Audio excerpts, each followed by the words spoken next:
nyina ye ho akwaba ene anana watwi mo efe no ene da nankasa de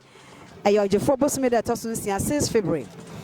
ena ingressifo ebeto hye asante so atwifo ayeso edi yesu nkunimu efa ye mpempana de ne agapade koye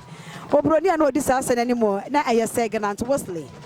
naja obedi konro di yesu nkunimu no ne ade ne din eto sa akon no so na yentimi modi nti yesese granti wall amfie wo ha aduenum amfidida ewo sase granti wall no enwo no eno na ne yedi no wo Manhyia adwabremu yi abusia Aprebi waves yedi dwumade ni nyina bro live e de free Manhyia ha